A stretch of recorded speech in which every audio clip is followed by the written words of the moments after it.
So at this time, I'd like to introduce our next speaker, Tim Berkhimer. For those of you who weren't here yesterday, Tim is the debris program manager for Dewberry. He's bringing a lot of expertise from us. As you know, he's also done a lot of work in the Virginia Beach area, the Hampton Roads, with the Hampton Roads Group. He actually wrote the Virginia Beach Plan for Hurricane Response Preparedness. He's also been engaged in dozens of disaster debris operations between 2000 to 2011, where he actually was involved with almost every debris generating event that went on at that time. And Tim is also one of the contributors to the FEMA Debris Bible, the FEMA 325, and so he brings a lot of expertise and knowledge, and we're very appreciative to have him here today. So thanks for coming. Very good, thanks, Matt. I think this was a phenomenal discussion we just had. We're realizing that we're all in this boat together. And hopefully these discussions will lead to a better day tomorrow. In the course of my career, I've come up with the statement you see up on the screen. And I believe this wholeheartedly, and this is what you're hearing here now. The strategic pre-positioning, have something on the shelf ready to go that doesn't cost you any money to either initiate or maintain.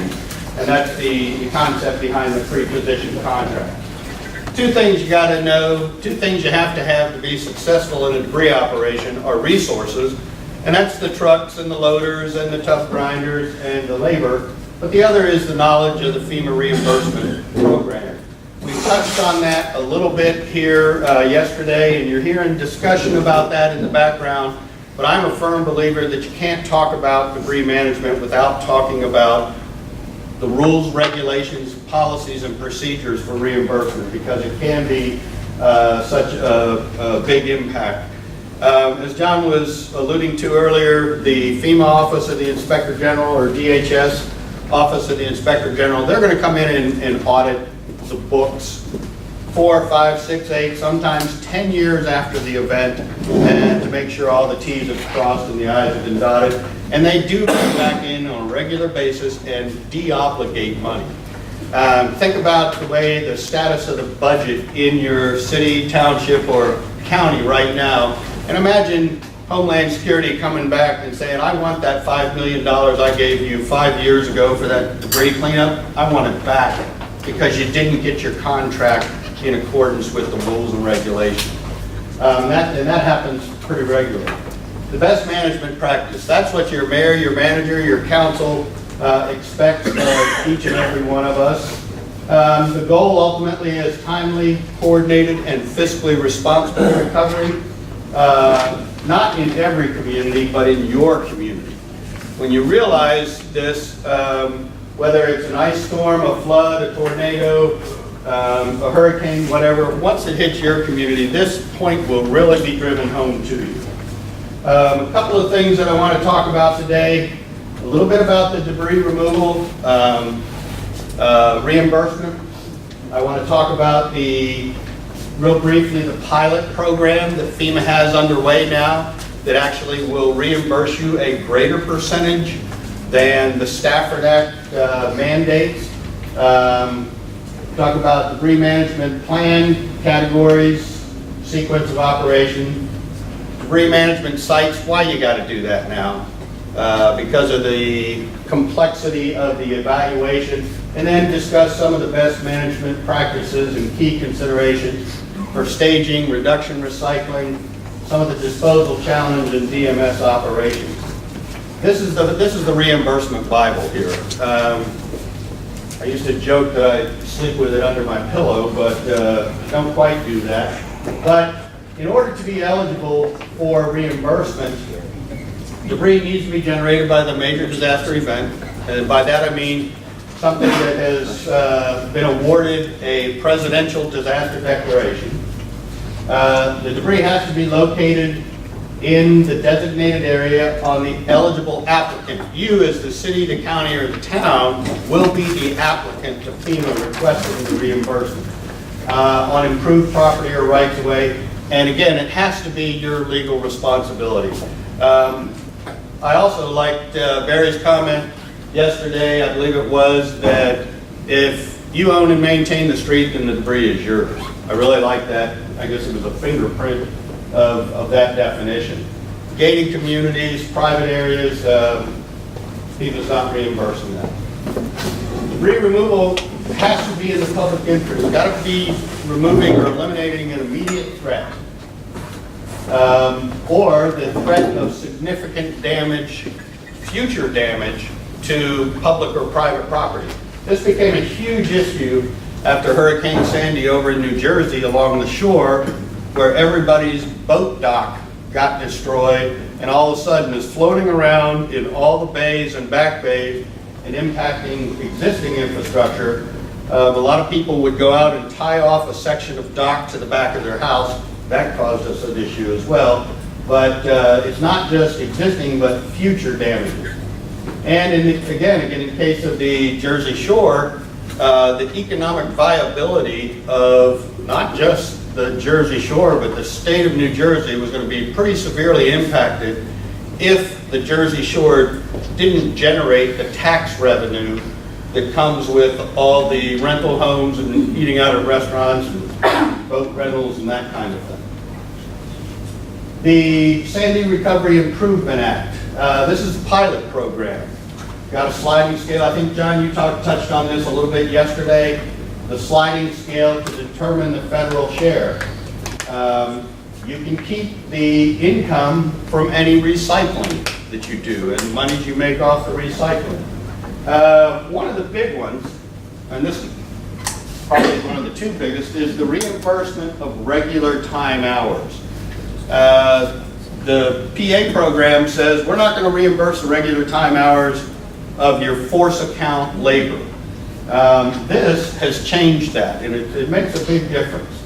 That you can, and the way most communities will do this, that have contract resources, pre-event contracts in place, is your public works, your parks and rec, your utilities, you throw everything you have at the debris challenge for the first couple of days.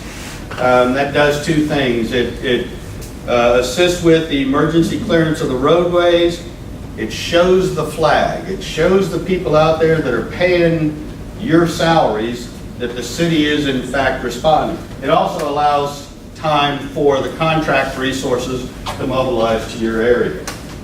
And again, on the bottom here, we're talking about a cost share incentive. That cost share incentive is 5% right now under the pilot program if you have a FEMA-approved debris management plan and have pre-qualified one or more debris removal contractors before the event.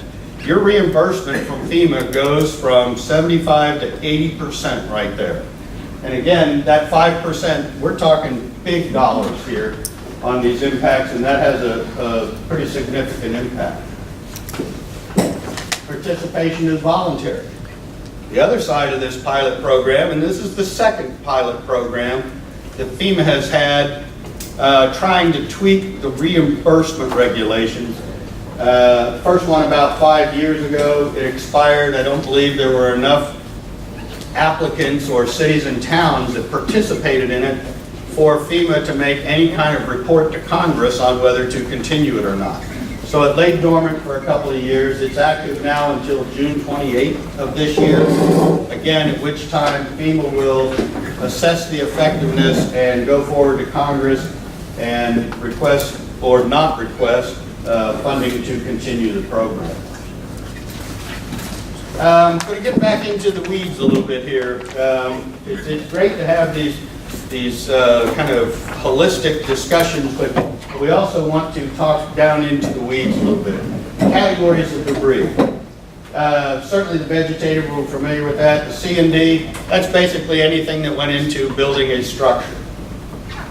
White goods, the white goods sale in the springtime at Sears. You know, that's your washers, dryers, refrigerators, air conditioners, microwaves, that kind of thing. The household hazardous waste. That's everything that's under the kitchen sink and out in the garage. That by itself, in the vessel you bought it in, is fine. Once you get into a disaster situation, you take all those chemicals and fluids and whatnot and mix them together, then you've got an unknown volatile cocktail that has to be addressed separately. Another fairly new element to categories of debris is small engine equipment. your lawnmower, your snow blower, your weed eater, your leaf blower, anything that you've got out in the garage, it's got that little Briggs & Stratton engine on it, you got to pump the prime knob and pull it. In order to dispose of that, you've got to get all the oils and greases and fluids out of that. Electronic waste, here in Pennsylvania called covered devices, we'll talk about that a little bit further. That's basically all your computers and peripherals. Those things are loaded with all kinds of exotic metals that don't belong in landfills, and they've actually been banned from landfills in Pennsylvania. Soil, mud, and sand, vehicles and vessels. Hurricane Sandy in New Jersey. Not from the land, but out of the water, we recovered 195 vehicles and vessels. And I'm not talking rowboats or john boats or 16-footers. The biggest vessel we found was a 41-footer that somebody had abandoned. And there was some discussion about the chain of custody for those vehicles, for those vessels. My joke here is that we were looking for Jimmy Hoffa too, but we didn't find him. And the crucibles, that's all that stuff that's in the refrigerator when it gets taped shut and pushed out the curb. That's the stuff that's going to rot. Have to handle those separately as well. Disaster happens, the first thing you got to do is your cut and push. You got to get the roads open for other first responders. One thing that's really interesting here, and it's worthy of some discussion or at least meeting with police, fire, and rescue. We are brought up from childhood to get out of the way of the red light and the blue light, okay? In the public works, public utilities, parks and rec world, we have yellow lights on our truck.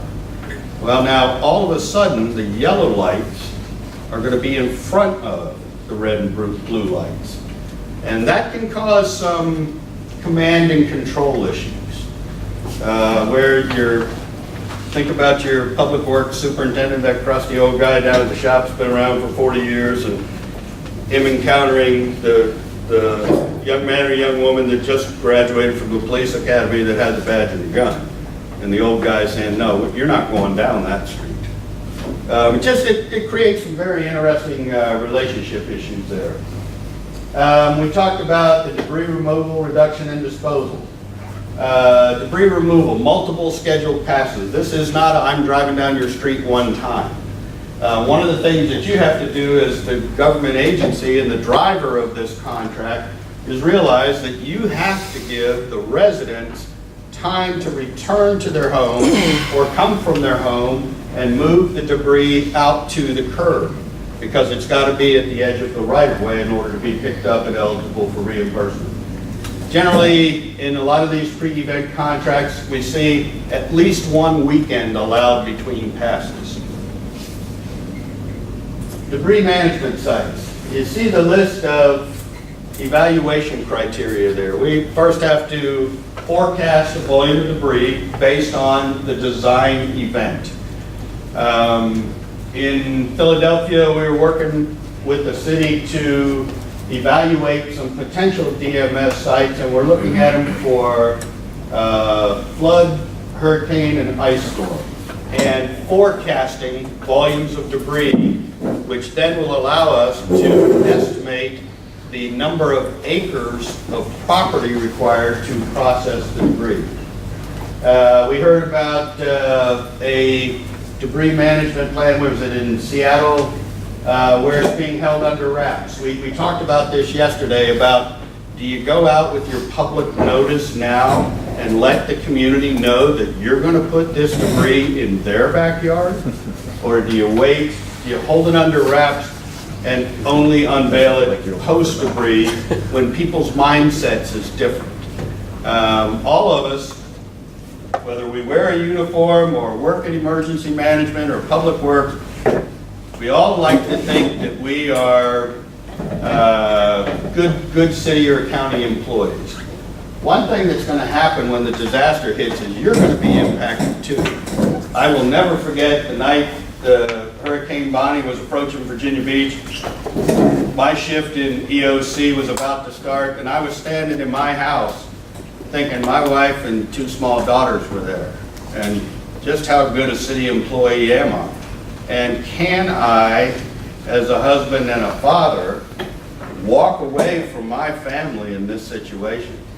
I ultimately did go into EOC after making sure that they were as safe as they could be, but one of the things you gotta build into all this is that you're going to be impacted too. And that goes up to the NIMBY theory of where the debris is going to be staged, and it will be placed in some unpopular areas, and you're liable to take some heat for it. The question how you're going to manage that. We're going to look at everything from what the ground conditions are. What are the streets and roads that leading into the area? What are they like? Because when we talk about a debris evolution, we're talking about by the time you've activated your pre-event contract, we're talking thousands and thousands and tens of thousands of loads of debris by some awfully big, awfully heavy equipment. The repeated loading on your neighborhood streets, they weren't designed for that. They're designed, as I made a comment yesterday, for the blue sky day, not the black sky day, when you've got 30,000, 120,000 pound trucks loaded with debris traveling down these roads repeatedly. You can't forget the historic and the archaeologic context, particularly in this part of Pennsylvania. I haven't seen the SHPO's inventory yet, but I bet it's pages and pages long. One of the things about the debris management site, you've got these thousands of trucks all making backing movements to dump their loads. You have to have very good on-site traffic control. I'm going to make a generalized statement here that in the years I've been involved in the business, the times that there have been deaths on the job from involving the debris removal contractors, they happen at the debris management site because somebody gets backed over. You certainly don't want that to happen. The permitting requirements from Department of Environmental Protection and the environmental conditions, the baseline soil and groundwater samples. Don't take them today because they have a life. They have a shelf life. They're only good for a year. What you want, and they are used to develop the baseline to which the contractor who's taken occupancy of that site has to restore the site at the end of operations. So that's something that is normally required of the contractor the day he takes occupancy. Now, yes, your soil and water testing laboratories in the area may be closed right after a disaster event. You have to be aware of that. You also have to be aware that it doesn't make any sense to rush out and pick up debris if you don't have a place to dump it. And so normally what happens is the contractor is required to take the samples as soon as he physically can have them taken and the test results and the reports turned in not only to the contractor, the owner of the property, but also the local jurisdiction. I mean, these things, it's almost like picking up the sticks. Isn't that difficult? It's all these other rules, regulations, policies, and procedures that go in it from a holistic perspective that make it challenging. One of the things that you have to do as the local government representative is tell your citizens what their role is in the debris operation. We don't want everything in the house, in the backyard, we don't want it all thrown in one pile. If it's all thrown in one pile, it becomes mixed debris and has to go to the landfill. We want to have it sorted and segregated just as much as possible. And the best place and the cheapest place, actually no cost to you if you get the citizens to do it, is as the homeowner brings it out to the edge of the right-of-way. This is something that the educational outreach, that's something that needs to be put together in advance and shared with your residents. Again, you got to allow them time to move the debris. Out to the edge of the right-of-way. Well, those of us in public works, public utilities, local government, can generally tell you where the edge of the right-of-way is. It's in line, it's the back edge of the sidewalk, back side of the ditch. in line with the power poles, water meters, that kind of thing, because they all have to be installed on private property or easements on private property. Where you don't want it is next to the fire hydrant, the mailbox, those pedestals. You got to remember, with a major disaster evolution, the contractors, the big national contractors, are going to come in and 99% of their loading is going to be a grapple, and they're going to lift from the top, not scoop from the bottom. And so as they lift from the top, you have a real potential, if it's piled on top of a fire hydrant, to do damage there, or mailboxes. You also don't want the debris right underneath the power line, because that big grapple's got to have room to work and maintain that 10 feet of clearance.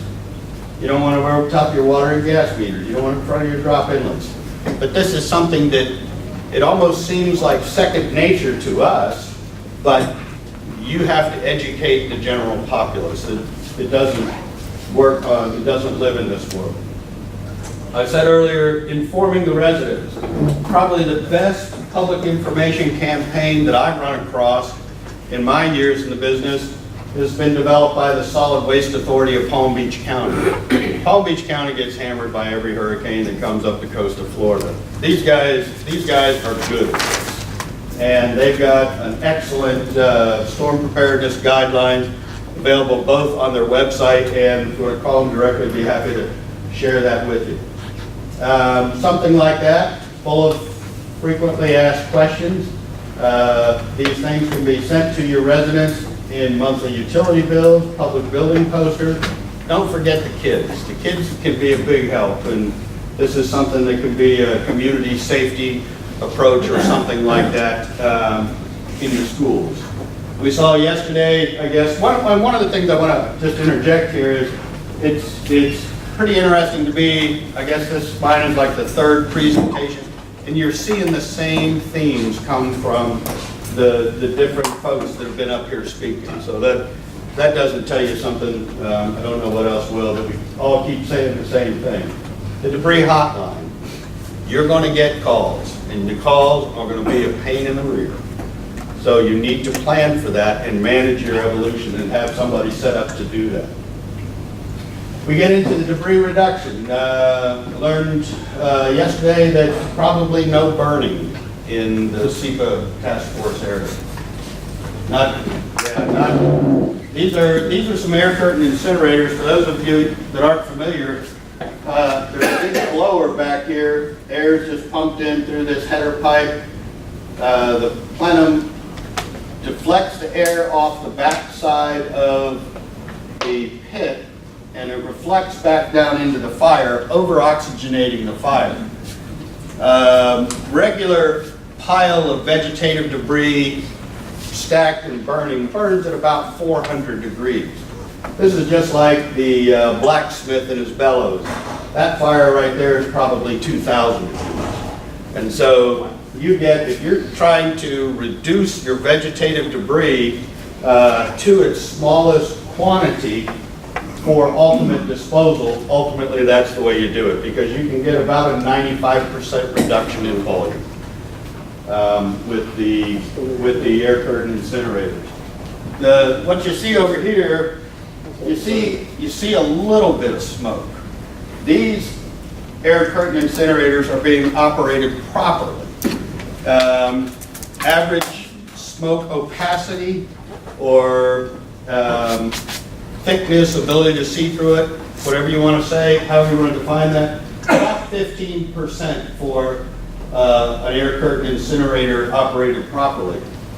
When this column of air comes across the top of the fire, any smoke, any particulate matter that's trying to drift up in the column of heated air gets fed right back down into the fire. And the only time you should really see smoke is when you break that curtain of air continuing to load the fire, and then it's just a short little puff of smoke. But that's something that I don't know if there are waivers available or that kind of thing, but that's something that I would look into investigating for disaster response purposes only. Grinding and mulching the tub grinder, you can get about 75% reduction in volume Some good work being done out in the Houston area in recycling that mulch. It's generally not the kind of mulch or the quality that you want to put in the flower bed in your house, but it can be used as part of the daily cover at the landfill, on trails, parking lots, that kind of thing. The other problem with mulching is not being able to get rid of it and ending up with a mountain of mulch that sits there for years. And the fear and the reality of the internal or the spontaneous combustion of that pile. The biggest example I've seen to date is down in Georgetown County, South Carolina. After one of the hurricanes a number of years ago, they mulched the heck out of everything. And then, for whatever reason, the county maintained ownership of that mulch and was not able to dispose of it. Now it catches fire just about every week and has created another headache for them. One of the things that you can use with mulch is it's a good boiler feed fuel and can either be sold to manufacturing plants or even delivery at no cost makes it a cheaper alternative. The household hazardous waste. You got to have somebody that's specially licensed and regulated contractor that comes in and picks up and disposes of this stuff. You already have at least Montgomery and Chester and Philadelphia, I know, already have existing programs. Yeah, the whole region has a region-wide contract. Okay. Program. We all. Okay. Yeah, they're all. My suggestion would be then to expand that program in disaster response conditions. Maybe have some days where, in particular, where it's open and available. The C&D material, yes, we'd like to recycle as much as we can, but the reality, 9 times out of 10, is that trying to segregate the recyclable material from the mixed debris becomes cost prohibitive as opposed to taking it to the landfill. Most of your C&D is going to go straight to the landfill. The white goods, it's really kind of interesting. You set your washer and dryer refrigerator out to the curb and it's probably not there the next morning. Whether you call them the scavengers, the pickers, or what, random vendors, they generally come by to get those things. But they also have to have all the refrigerants, gases, and oils removed before they can be crushed and baled and sent to recycling. Animal carcasses. Not familiar with what the program is in Pennsylvania, what the State Department of Agriculture has in plan, but I know in a couple of disasters I was involved in the past, Hurricane Floyd hit eastern North Carolina, Jones, Duplin, and Greene County. That's the swine and the poultry capital of our country. And there were so many dead chickens and hogs, it was just incredible. And the normal methodology for disposal of hogs or chickens in what I'll call the onesie-twosies, the farmer takes them out in the field and buries them and they decompose and life goes on. But when you've got tens and hundreds of thousands of them, that generally doesn't work. Another situation in the Shenandoah Valley of Virginia, there was an avian influenza. The poultry industry out there, the turkeys got sick. They got a bad cough and all had to be put down. State vet in Virginia was not ready for that. By the time they uncovered the existence of the influenza, and it's an airborne transmitted disease, the impact of it ultimately hit 3/4 of the 660 farms in the Shenandoah Valley. By the time the vet was able to marshal enough trained people to respond and do the testing, this thing is just, it's a mushroom cloud. And so there were literally tens of millions of turkeys that needed to be disposed of. What we did at that time was we were trying to convince the state veterinarian that we could burn the turkeys like we had burned the hogs. There's a reason you eat chicken and turkey when you're trying to lose weight. You eat pork and beef when you're just hungry. The turkeys and the chickens have a lot of water in them. The hogs and the cattle have a lot of oils and grease in them. The oils and grease help feed the fire. The state vet didn't think we could burn the turkeys. Well, that air curtain incinerator, they also come in an above ground prefabricated box that does the same thing. Got the plenum of air in it that reflects off the side and over-oxygenates the fire. The state vet in Virginia in the Shenandoah Valley, first he agreed to a test, and we took 2 boxes out there and burned turkeys. It was very interesting with PETA, the People for the Ethical Treatment of Animals. The fear of PETA getting involved in the disposal of this many birds ultimately found us at the bottom of an abandoned limestone quarry with armed guards at the entrance road to keep the PETA people away from it. I mean, you get into some pretty funky situations when you're doing some of this stuff. But ultimately, the 2300, 2400 degree temperatures in the air curtain incinerator not only eradicated the influenza, but also got rid of the birds. And in order for the birds to be transported to the Buri site, they had to be burrito wrapped in 100 cubic yard trailers. So now we've got polyethylene that's going in the fire as well. EPA folks were going nuts. Standing up at the top of the quarry, they were testing the air every 10 seconds for anything they could find in there. And because of the temperatures in the air curtain incinerator, nothing came out of the box. You might remember the, the hoof and mouth disease over in England. What was that, 10, 15 years ago when you saw the huge piles of cattle just in an open burn fire? Excuse me. That'll never happen in this country, I don't believe. And certainly with the air curtain incinerators, it's not necessary. Those things are hot enough that there will not even be bone left when the fire is burned, when the animals are incinerated. Moving back to the e-waste or the covered devices, there's some of the pages I picked off the DEP website about the existing programs. Again, part of the idea in preparing to respond to a disaster is you need to keep in mind that you will ultimately be the manager of it and you want to keep it manageable. So don't create brand new programs where there is an existing program that could maybe be tweaked just a little bit or another paragraph added to the rules or regulations to detail what you're going to do in disaster response conditions. This would be ideal, and I would suspect that these work fairly well, certainly work. But, and again, we heard yesterday we heard yesterday that effective last January, the e-waste can't go in the landfills. And again, there's plenty of exotic metals in there that make them worth recycling. Now, some of the challenges we've got with the removal, reduction, disposal, and this is kind of a lead into a graph I want to show you here in just a minute. Coordinating with the area landfills. We heard some yesterday about the using the scales, the weigh scales at the entrance to the landfill. And again, how the number of scales are adequate for the blue sky day.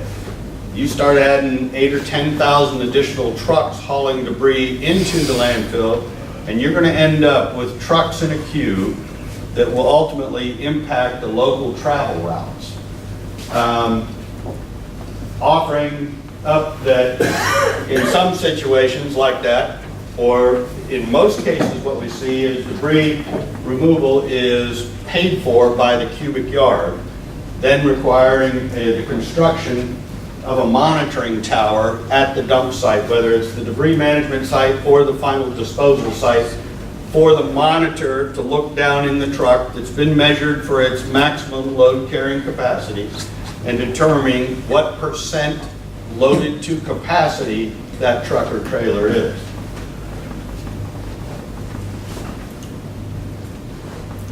Now this is kind of interesting. It was something that I put together. I was at the time working for Phillips and Jordan. We were operating under one of the Army ACI contracts that we heard about this morning. This happens to be Hurricane Ivan in Alabama. I started plotting the number of active trucks, the number of loads received, and the cubic yards of debris received on a daily basis from the different counties that we were working in. And as this graph started to play out, I added the precipitation from the local National Weather Service office to it. And a couple of things I want to point out here. This is how debris removal operations will work with your contractor, whether it's ACI, your local, or even if you use your force account. There's going to be a ramp-up period. You're not going to start off at max capacity. This is the mobilization period here. You see they got impacted by a tropical storm, brought it down to 0. And then the contractor, he's got a delicate balance he's trying to maintain. He's got to have enough loaders and equipment there to meet the performance metrics that are established by whoever owns the contract, and something that is genuinely measurable. I mean, I've seen way too many contracts that say the contractor has to have, 25% of his resources there at the end of 3 days. Well, 25% of what? At the end of 3 days, you're not going to know what a good approximate estimate or good estimate is of the volume of debris. You're just not. It takes a while to develop that. To tell the contractor he's got to have 100% there in a week, that's bogus. You don't know, he doesn't know. To tell the contractor he's got to remove 50,000 cubic yards a day by the end of the first week, that's something you can measure. When you put these contracts out, these folks you saw on the HGAC site, same contractors that the Corps has under contract, same contractors that are on the list in Hampton Roads or Virginia. These are the big boys. If they don't meet the performance metrics, penalize them, not $500 or $1,000. Those guys will walk away from that in a heartbeat. Put the penalty up there at about $50,000 a day, and you'll get their attention. That's how you have to do it. And again, if you're using the contractors, everybody's used to look the contractors, but you got to get their attention. The big guys, the reputable contractors, will know what they're doing and can respond to it. One other thing that really came to light, I was sitting in my office one day and the Corps rep came over and I had this up on the wall. I said, hey, what is that? And I explained it to him.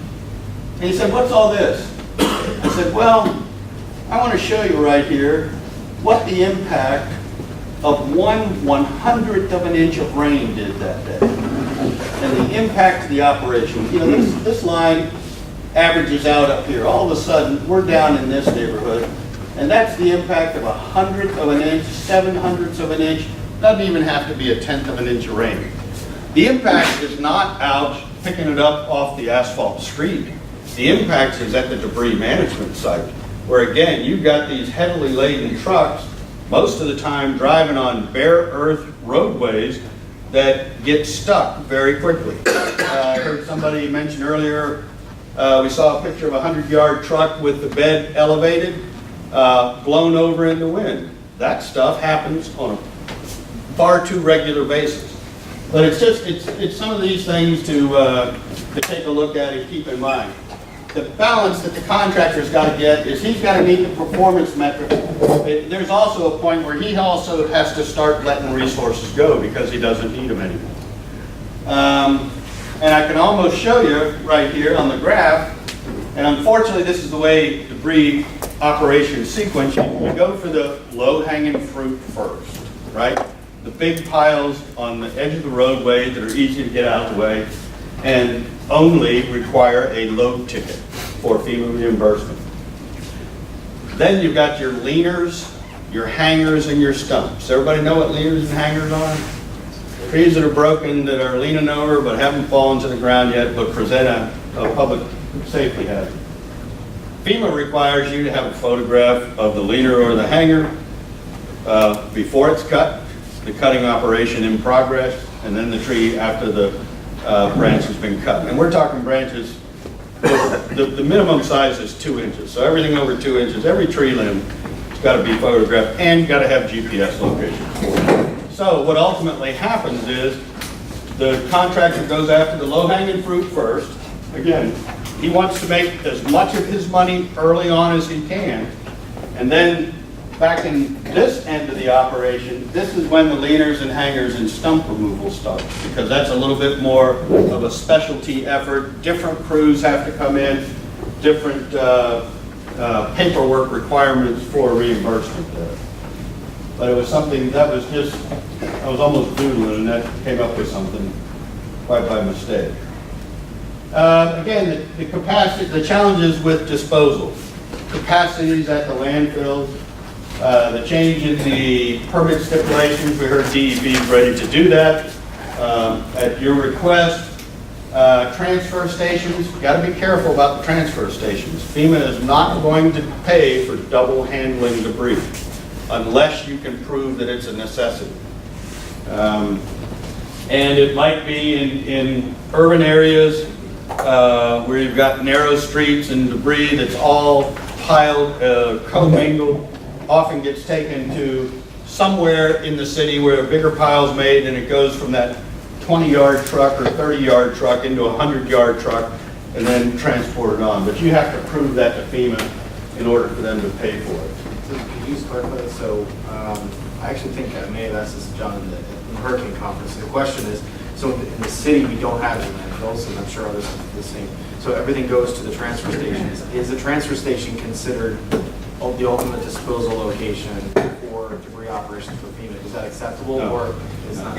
Because they haven't raised this issue yet in the city, and I know Will Smith here from our sanitation department too. They were using this historical debris issue, but they were using the low tickets from the transfer stations. But you're saying that they tend not to accept this, that that's not considered, or they want to know where it ended up after the transfer station. FEMA wants to know where it's ultimately lawfully disposed of, yes. Now, correct me if I'm wrong, what I heard yesterday was there was a delta between an average day, the blue sky and the black sky. Correct.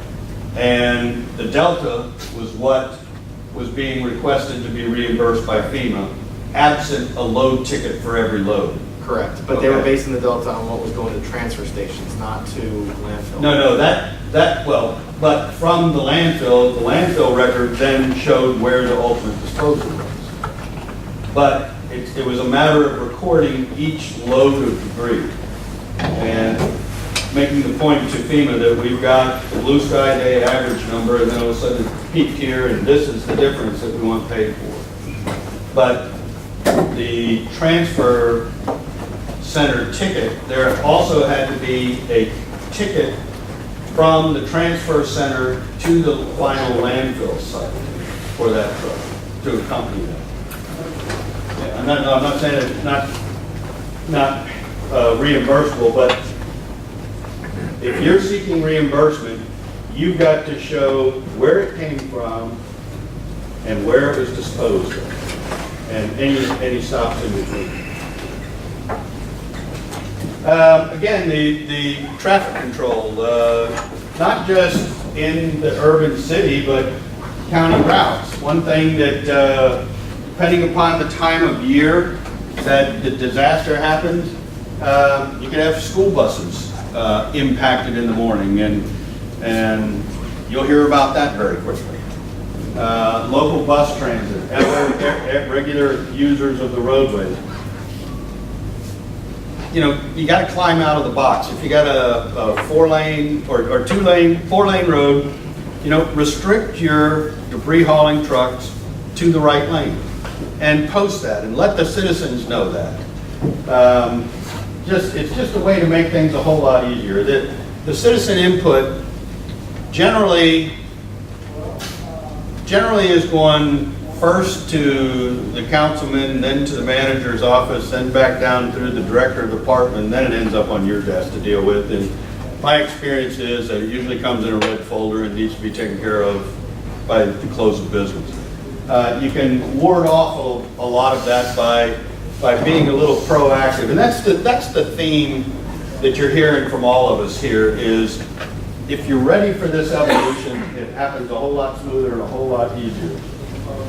Also, bridges that have posted weight limits can become a big issue, particularly out on some of the county roads. You got to remember these trucks, the big 40-yarders we saw with the 40-yard pup trailer, those things are going to run 120, 130, 140,000 pounds, and most of the posted bridges can't stand that. Again, back to the DMS site, that's one of the most dangerous places I have ever been, to tell you the truth. We've got one trailer here backing up, but when you've got thousands and sometimes tens of thousands of trucks a day coming in there, it gets to be quite a circus. Another point in that photograph is require your contractor to use only trucks and trailers that can dump their own load and don't need any other assistance. Now, the grapple trucks, yes, they can unload themselves. Hydraulic trailer, that looks like it's about a 40-yard trailer. That's probably a big Tex trailer with some sideboards added to it. But those work very effectively. The contractor on the debris management site, he's got to have a plan to construct it, to operate it, a safety plan, not only environmental safety, but personnel safety. And as he goes into his operation, he and you both need to be thinking about how you're going to close and restore that property to its pre-storm condition, because that will ultimately be a requirement. Here's the site getting a little bit busier, but you can see it's not, we don't have 90-degree corners and curb lines and stoplights, and we've got a lot of independent operators who get paid by the cubic yard and are anxious to get in and get out. They make money. The faster they move, the more money they make, and they know that. I would highly, highly, highly recommend that your debris management site not be open to the general public just for the safety. Whether that means the establishment of citizen drop-off sites or an expansion of like your HHW and covered devices program, but don't let John Q. Public on this site. Be ready for the inadvertently delivered household hazardous waste that comes in that big pile of vegetative debris. Again, it will happen. You'll end up with a propane tank or a gas can or that can of solvent or varnish from out in the garage getting mixed in. You've got to have a place to temporarily store that. And they enforce the buffers into safety zones and internal traffic patterns. Again, I can't emphasize that enough, that these are various dangerous places to be.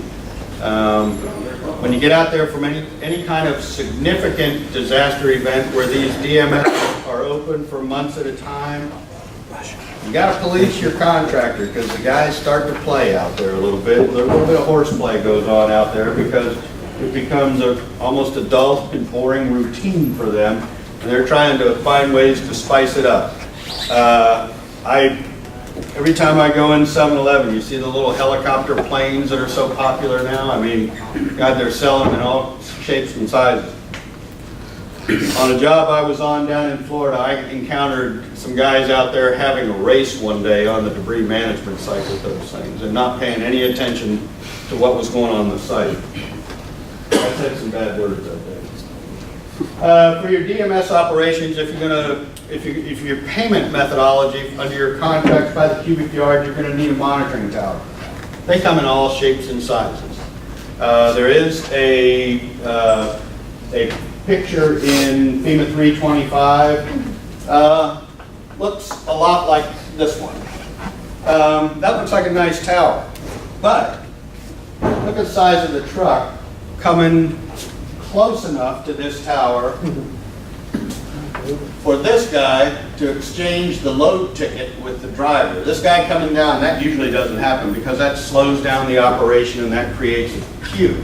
A lot of times what you see is a guy will have a piece of PVC pipe with a 10-foot string and a clipboard on it.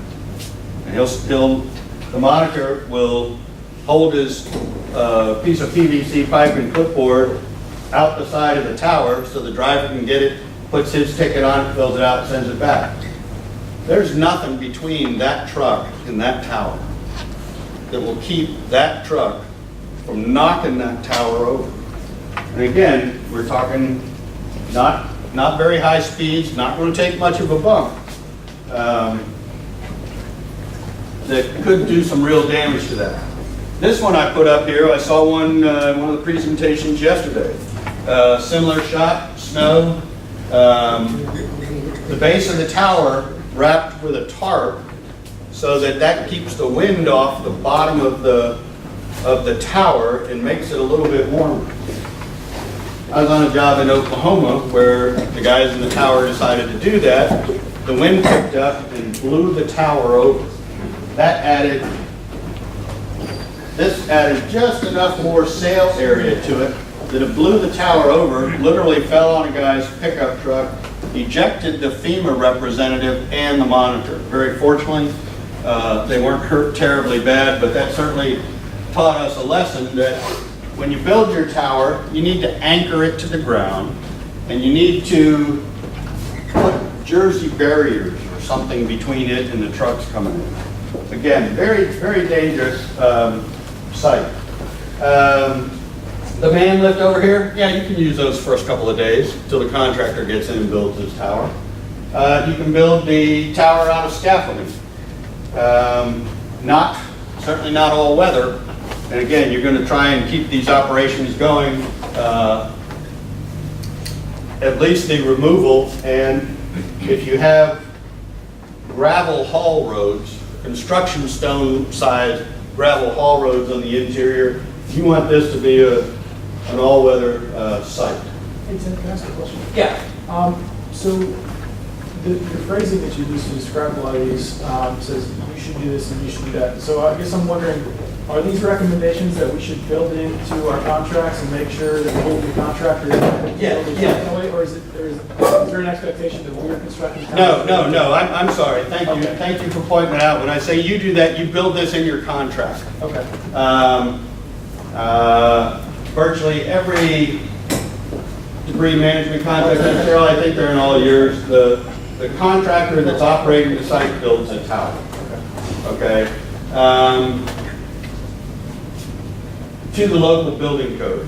Is it a very typical thing for local jurisdictions to run BMS sites and monitoring towers, or is that something that's pretty much always contracted out for because it's just such a massive undertaking? The contractor. It's routine in the industry. I'll say 100% that the contractor operates this. Okay, but remember, you're the owner of the contract.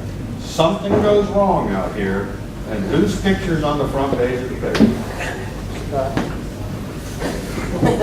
Public Works Director, Emergency Services Manager. Yeah, who's responsible for this? Who's going to be on the evening news? No, I thank you for bringing that up. That is what you build into the contract. The DMS operations, again, from the environmental perspective, the historic significance of environmental considerations. I made a quick mention of this yesterday, but Hurricane Sandy, waterway debris removal. We encountered all the threatened and endangered species, all the birds that flew south for the winter coming back north, stopped in southern New Jersey. I'm going to guess the birds don't know the difference between southern New Jersey and southeastern Pennsylvania, and you probably have some of that along the rivers and waterways here. And again, the historic significance would be very big here. This is a question for Tim and for the EP. So if there is a debris management site, the contractor takes soil samples, finds that it's contaminated, I guess we work with DEP and say, is this pre-existing? If so, then is the contractor just supposed to, like, what does closeout and cleanup look like if it's already a contaminated site? Anything disturbed, June goes through permanent facility. So there's excavation of the soil, you get historical fills and one ceremony. You excavate it, you're supposed to properly dispose of it. Historical fill, I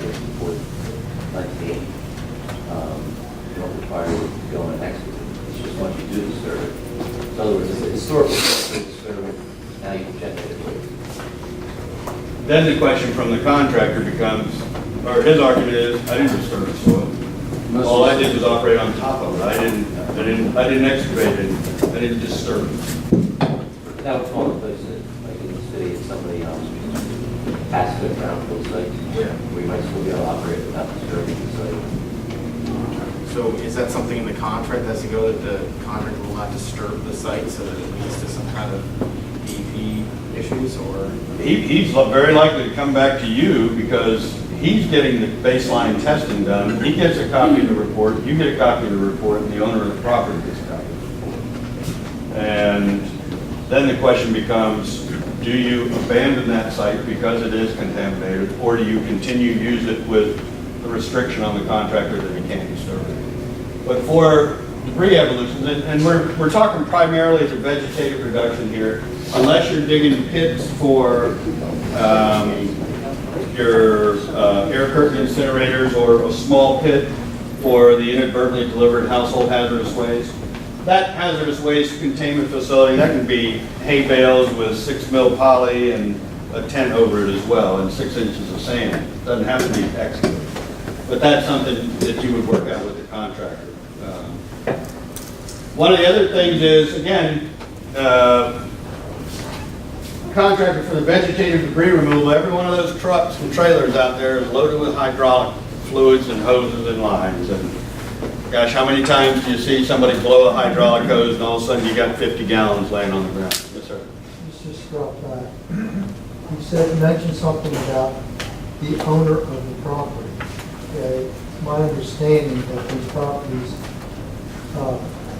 will be government owned, will be under City of Philadelphia, and it's my understanding also that FEMA's not going to reimburse you if it's a privately owned piece of land. No. The sites, when you look at the ownership of the site, if it's owned by the local government, that means you control it, you can provide it to the contractor at no cost. Right. If it's privately owned, a couple of things can happen, and this is why the pre-planning is so important. The agreement can either be a memorandum of understanding between the city or the county and the property owner that says, in the event of a debris generating disaster event, we would like to use your property. You can either negotiate the rate you will pay the property owner, or a lot of times what happens is the city or the county tasks the contractor with entering into an agreement with the property owner. Pay him like 25 cents a cubic yard. Is 25, 50 cents a cubic yard. For some reason those numbers stick in my mind. Seem to be fairly reasonable for use of the property. But what you want to do, part of this now, think about your management of this whole evolution. You want to make it a manageable project for you. Take as much of the liability as you can and put it on the contractor. Put it on the contractor. Make him do the testing. Make him sign the lease agreement. Make him restore the property, not only to the property owner's satisfaction, but to DEP's satisfaction and the owner of the contract satisfaction. Well, my thought here is, from DEP's perspective, is that ultimately, if there's contamination in the site, it's the property owner's responsibility. Okay, let's talk about that. This is a day-long lecture we're getting into here. But, one of the things you have to realize, for the timing of the baseline environmental sample, is that with discovery comes responsibility. If you go out, you as the city or the county go out and test these sites now, one, it does not give you the baseline for the contractor's occupancy, and once you have discovered that it's contaminated, then you got to do something about it. Okay? You don't want that liability.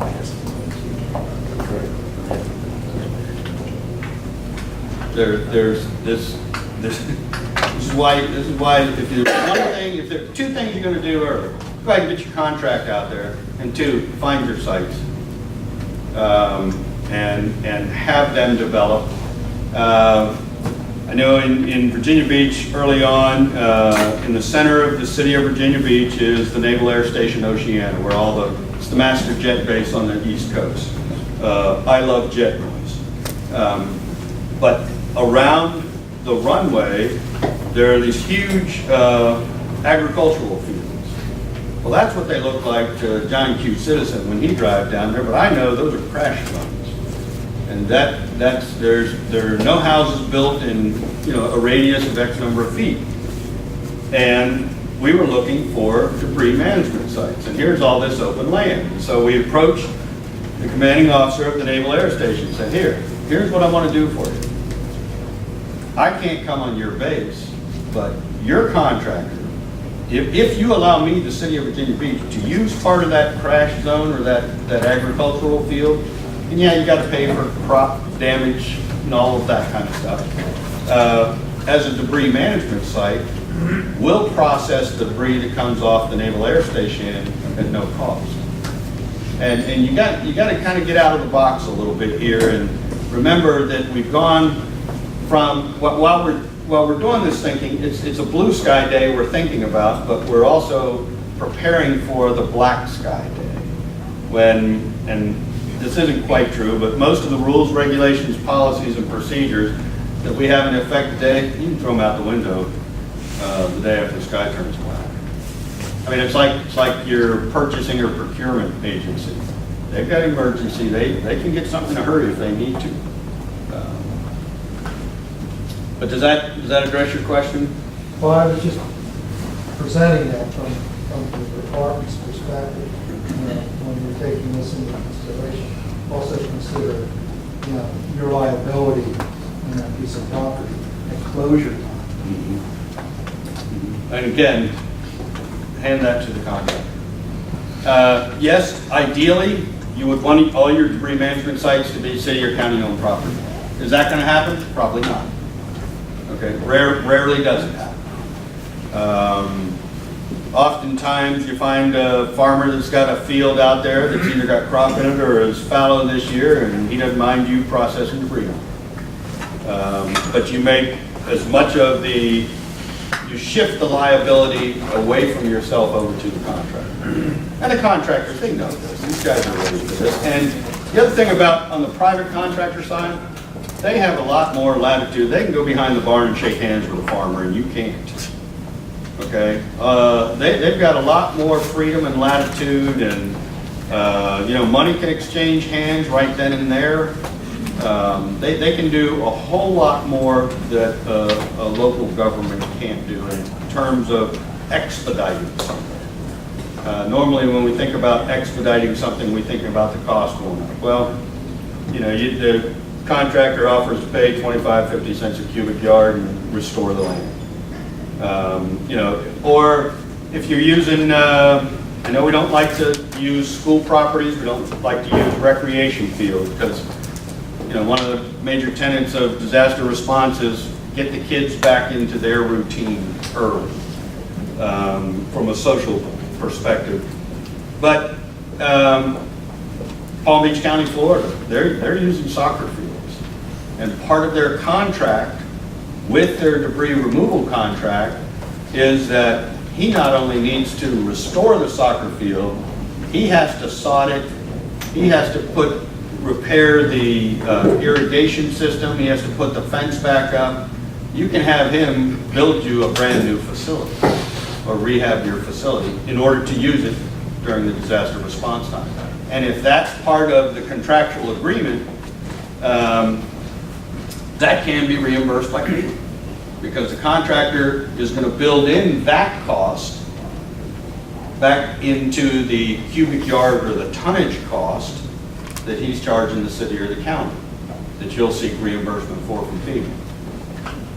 All perfectly legit and for the restoration and closure. But you have to be thinking about the restoration and closure as he's taking occupancy. And that's why I would say, you know, this is the stuff you started. Yes, sir. You talked earlier about, when you talked about the percentage you could get reimbursed, about having a pre-approved plan by FEMA.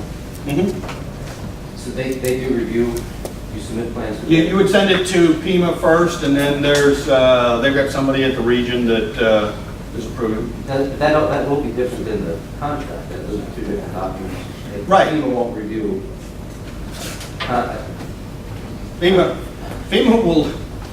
FEMA will not approve or deny your contract, okay? But where do you get your comfort that what is in your contract is going to be covered under your plan? You know that if you propose a plan that they approve, Mm-hmm. then we put in for your reimbursement. The plan says what you're going to do. The contract says how you're going to do it. Your comfort level, let me just offer this. You got a resource sitting right over here that is the best in the nation. Okay, that's why HGAC is represented here, and Cheryl in particular. You know, I was on the private contractor side starting in 2000, and very quickly her name surfaced. If you're looking for generic debris management plans, use the internet. Does FEMA have a guidance document at all? Yes, they do. Yeah, so FEMA said they don't approve plans, but they have a checklist of things that they look for.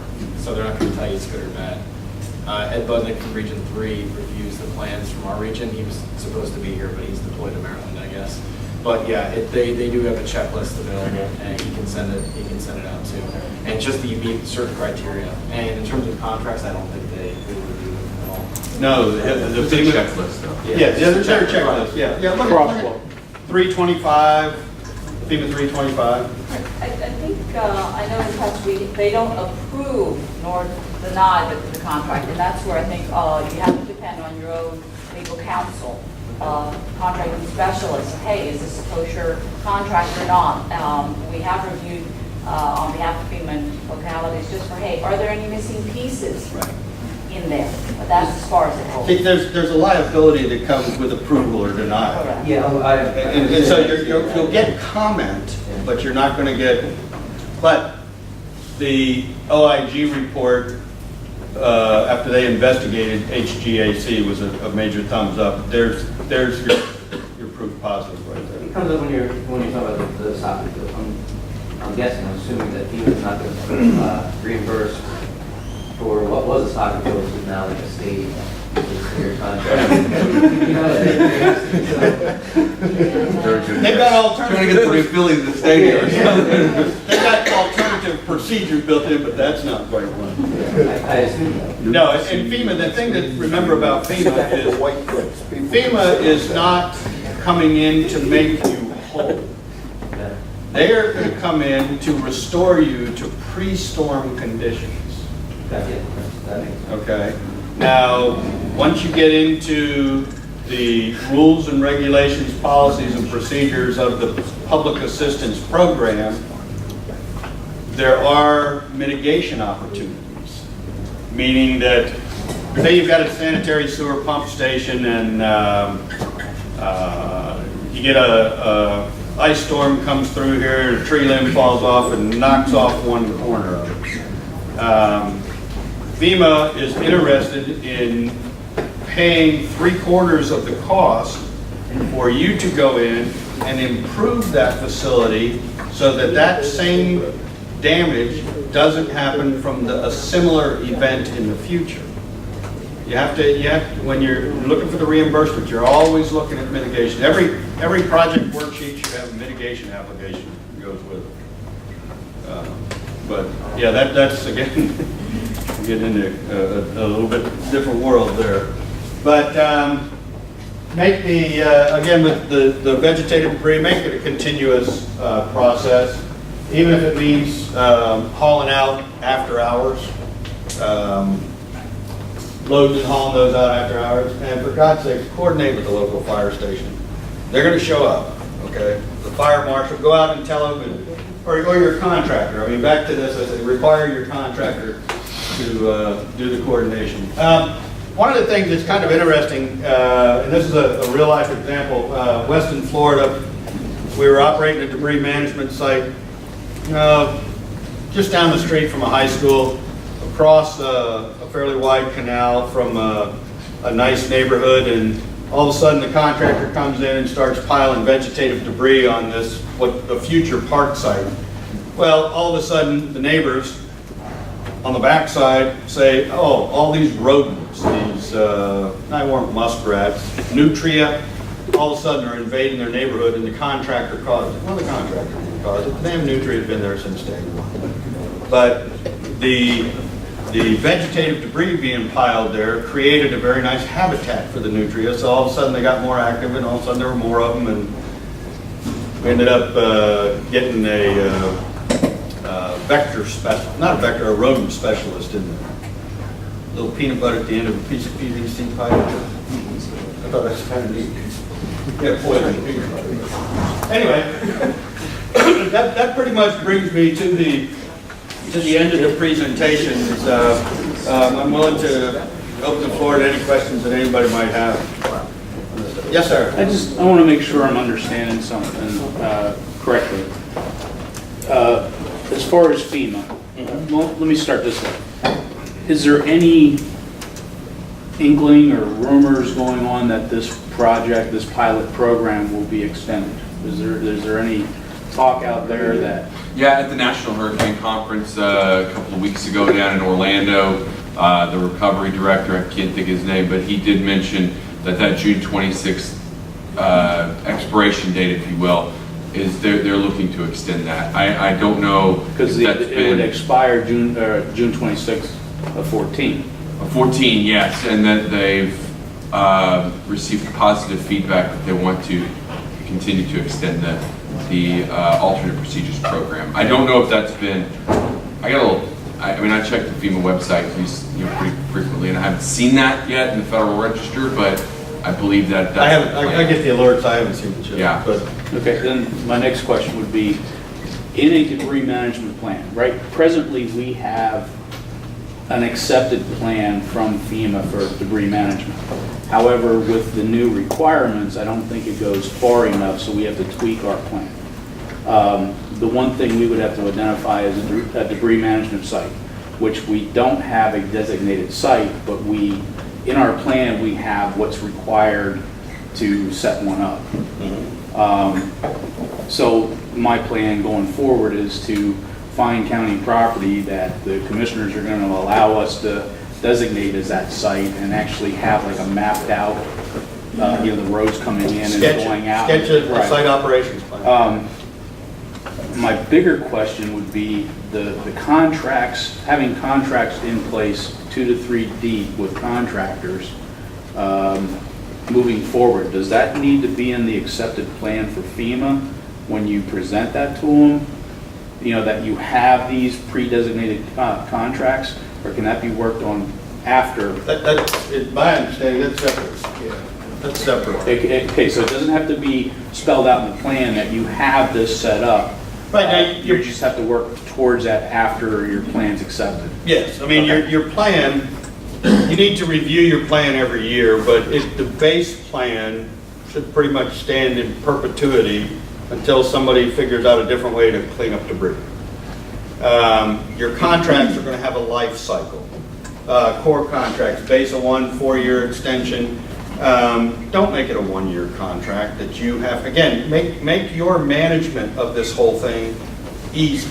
Make it a 5-year contract. You're going to require, if you require the contractor to be under contract to you at no cost and require him to come in and participate or conduct a day-long training session with you and your staff once a year, you've got to acknowledge his commitment to the contract.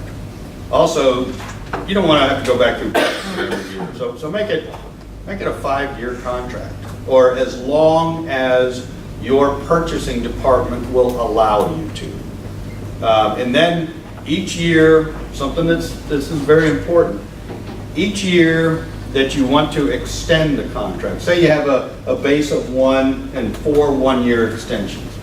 Each year, when it comes time to extend that contract, require the contractor to prove that he is still a viable entity. And he still has the insurance, and he still has the financial capacity, he still has the resources necessary to respond to the event. There are contractors out there right now that have websites that look like they're ready to go, but have not been in business for a number of years.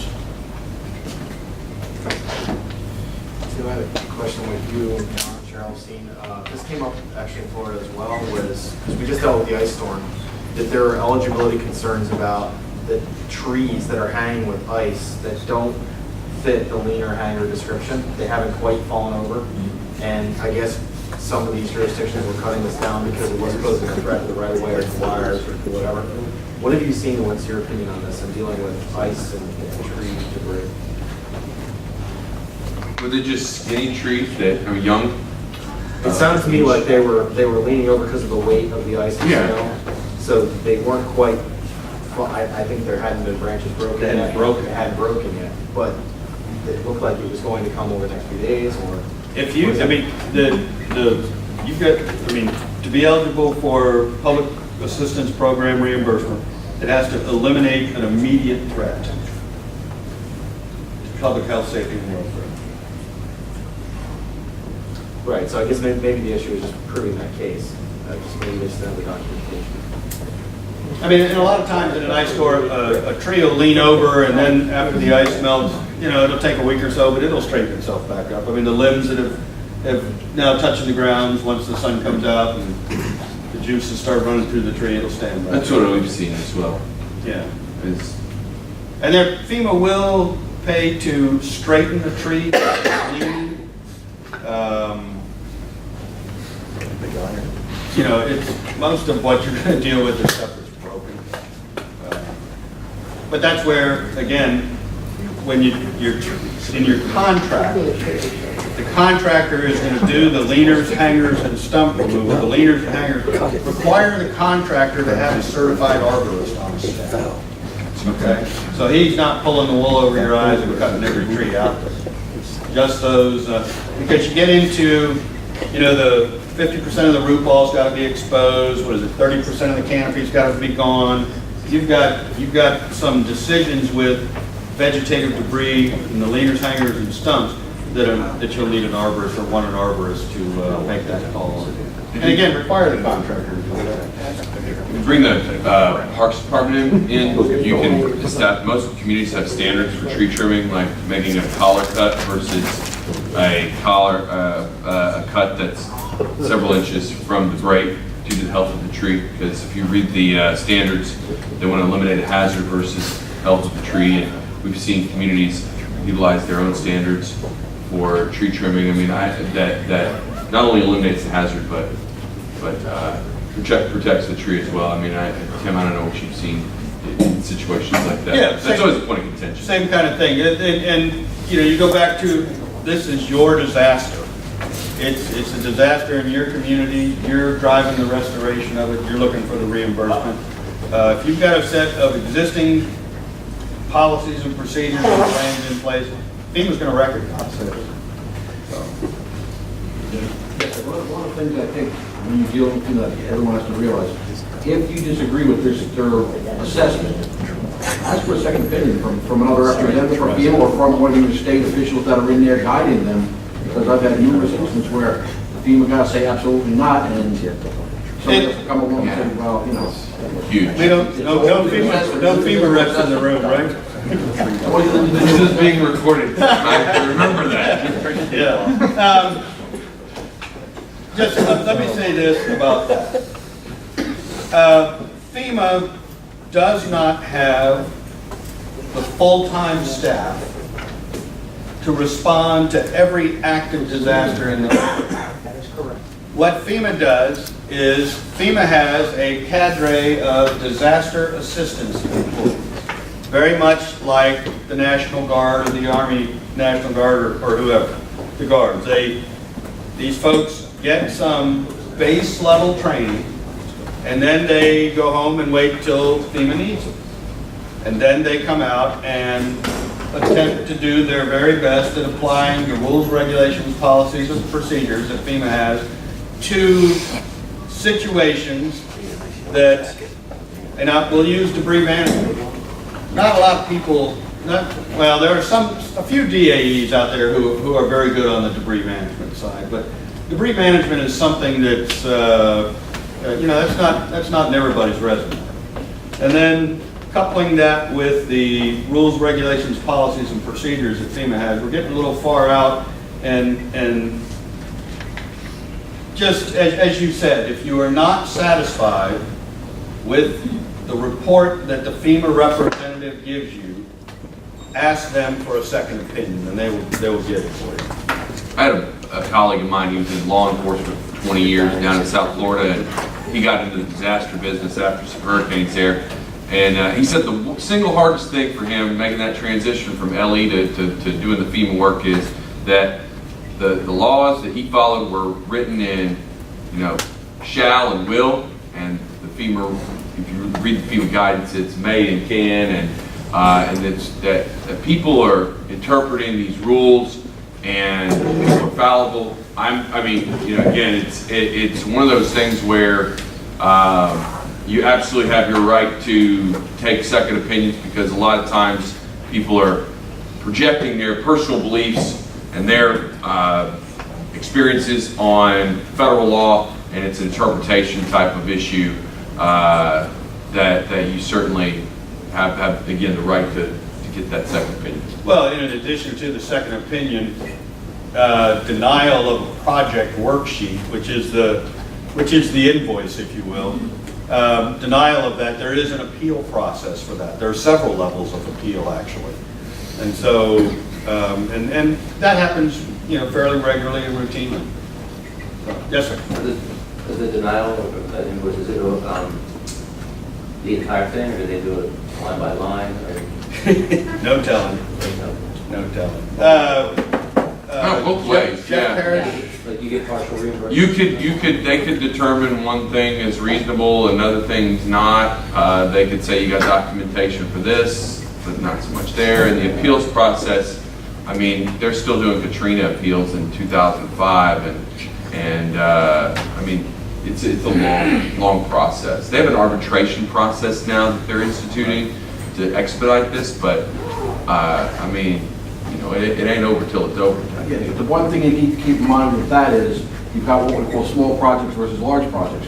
If it's a small project and you can afford to wait on the money, then that's fine, you can go through that appeal. If it's a larger project and that one part of that project is holding up the rest of your project, you may be sitting there with $3 or $4 million on the table that they're not going to finally approve until you get that part of it done. So you may want to have it separated into a separate smaller project, or have it, or wait for the appeal.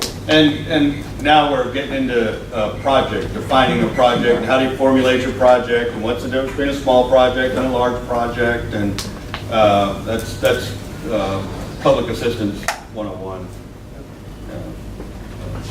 All right. Any questions? Okay, we'll Thank break you for very lunch. much. Thank you, Tim.